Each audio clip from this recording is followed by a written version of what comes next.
2020 का पूछा हुआ क्वेश्चन है। अब इसको सॉल्व करने का अप्रोच क्या हो सकता है? जब भी ट्रिग्नोमेट्री के क्वेश्चंस हैं तो आप एक बार इनके एंगल पे जरूर ध्यान दिया करिए कि एंगल कैसे लिखे हुए हैं। यहाँ पे एंगल लिखा है π/8, यहाँ पे एंगल लिखा है 3π/8। अगर मैं π/8 को अगर मान लो मैं यहाँ पे थीटा एज्यूम कर लेता हूँ कि π/8 आपका यहाँ पर जहाँ पे थीटा है, तो क्वेश्चन क्या लिखा है? Cos cube theta into cos 3 theta. और ये क्या लिखा है? Sine cube theta into sine 3 theta. अब साइन 3 थीटा लिखा है और ये कॉस 3 थीटा लिखा है। सबको फॉर्मूले ये याद होने चाहिए। कॉस 3 थीटा का फॉर्मूला क्या होता है? 4 cos cube theta minus 3 cos theta. Same logic से आगे देखो तो साइन क्यूब थीटा और साइन 3 थीटा का फॉर्मूला क्या होता है?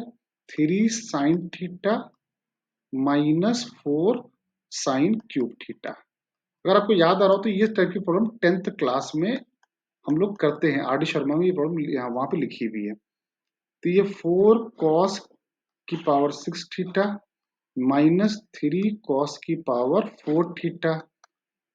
ये देखिए तो 3 साइन की पावर 4 थीटा माइनस 4 साइन की पावर 6 थीटा। इसको और इसको अगर हम क्लब कर दें तो ये क्या बन गया? 4 बाहर आ गया, कॉस स्क्वायर थीटा का होल क्यूब माइनस, अब इसको लिखेंगे तो ये क्या बन गया? साइन स्क्वायर थीटा का होल क्यूब। इसमें अगर देखें हम लोग यहाँ पर तो यहाँ पे अगर -3 कॉमन लें तो क्या लिखा है? कॉस की पावर 4 थीटा माइनस साइन की पावर 4 थीटा। यहाँ पर यहाँ तक सवाल जाके आपका बन गया। अब इसके आगे हमको क्या करना चाहिए? अगर आप देखो तो ये किसका फॉर्मूला लिखा है? A cube minus B cube का फॉर्मूला। क्या होता है A cube minus B cube का फॉर्मूला? सबको याद होगा, A minus B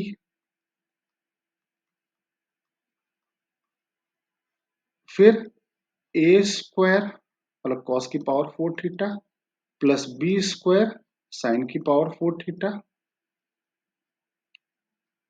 plus sine square theta into cos square theta -3।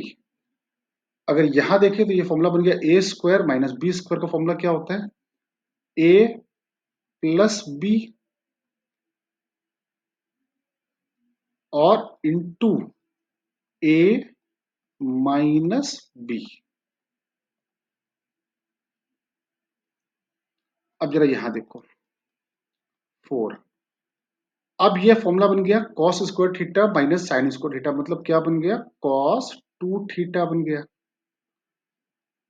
अगर आप इसको देखो यहां पर तो इसको हम लोग यहां लिख सकते हैं ए स्क्वायर प्लस बी स्क्वायर और हम 2ab ऐड कर दें और 2ab को यहां पर अगर सब्ट्रैक्ट कर दें तो ये क्या बन गया? Cos square theta plus sine square theta का होल स्क्वायर।